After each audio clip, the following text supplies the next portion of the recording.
vous raconter une histoire. Je connais quelqu'un que depuis l'âge d'à peu près 7-8 ans, peut-être 9 ans, il a commencé à jouer au Monopoly. Tout le monde sait c'est quoi Monopoly. Tu as un pion, tu le bouges, tu achètes des territoires, tu montes des territoires, tu mets des maisons, des hôtels, tu fais de l'argent.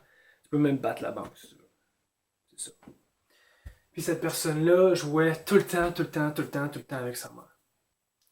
Puis de 8 ans à 16 ans, euh, il jouait une fois par semaine, deux, trois fois par semaine avec sa mère, puis sa mère gagnait tout le temps. Puis cette personne-là arrêtait pas de lui dire: Ouais, mais comment tu fais pour gagner? Je veux les trucs pour gagner. Puis la mère disait: T'es trop poli. Tu veux pas me faire de mal, tu veux pas me faire de la peine. T'es trop poli au Monopoly. À partir de 16 ans, la personne a commencé à réaliser comment il pouvait jouer au Monopoly. C'était quoi la game à jouer? C'était quoi le rôle qu'il devait avoir quand il jouait au Monopoly? Fait qu'à ce temps-là, il a commencé à travailler pour une famille, dans un jardin, il faisait du paysagement et tout ça. Puis c'est une famille d'une personne qu'il connaissait, fait qu'il l'invitait à souper et tout ça. Puis il demandait s'il pouvait jouer au Monopoly avec eux. Puis là, lui était sans pitié, sans merci. Quand il jouait au Monopoly avec eux, ça leur dérangeait pas qu'à la fin, ils n'aient plus d'argent, qu'ils gagnent la banque. Lui, il va gagner la game de Monopoly. Il n'y a aucune pitié. Puis il a fait ça de 16 ans à 20 ans. À ce moment-là, cette personne-là a parti étudier vraiment plus loin. Je pense qu'il était rendu à Joliette. Puis cette personne-là n'avait pas le choix de déménager. Il a fait son cégep au complet. Puis les fins de semaine, il retournait chez sa mère. La première session, il retournait chez sa mère pendant les vacances de Noël pour fêter les fêtes avec sa famille. Puis il demande à sa mère: Moi, il a gagné pendant 4 ans au Monopoly avec une famille. Sans pitié, sans merci.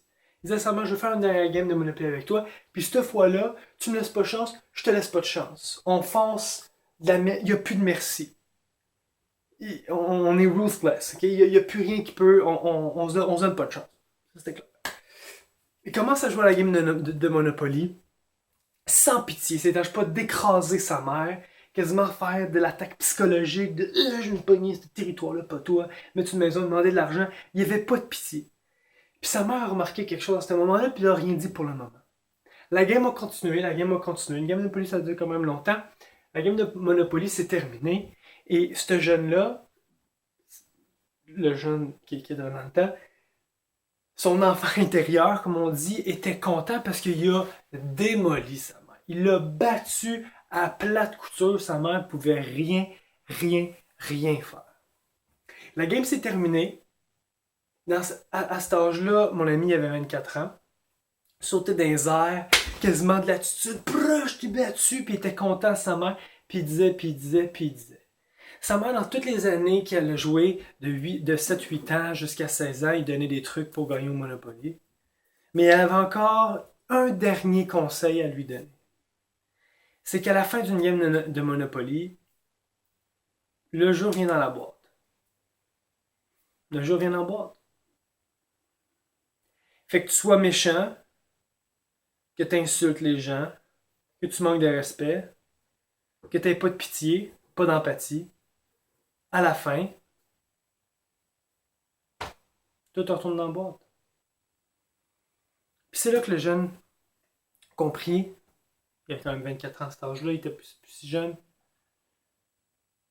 que dans la vie, il y a des gens qui agissaient exactement comme lui, dans la vie de tous les jours, qui n'ont pas de pitié pour les autres, pas d'empathie pour les autres. Mais à la fin de leur vie, c'est quoi qu'ils ont? Bon, oui, le jeune, il avait plein de richesses, il était quand même capable de battre la banque. Il y avait plein de maisons, plein d'hôtels. Ouais, mais à la fin, on remet tout dans la boîte. Fait que pensez-y, ok? Projetez dans le monde, projetez avec vos proches. Qu'est-ce que vous voulez voir comme vie? Qu'est-ce que vous voulez projeter comme vie?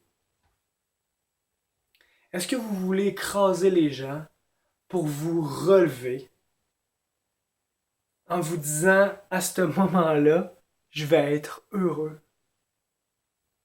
Jim Carrey l'a dit dans un de ses speeches à l'université, il a dit, si je pouvais, je vous donnerais l'argent ou la célébrité que vous voudriez. Et je vous garantis que vous n'allez pas être plus heureux. Puis on a plein d'exemples. On a plein d'exemples de gens qui sont célèbres, qui sont seuls et qui sont pas heureux.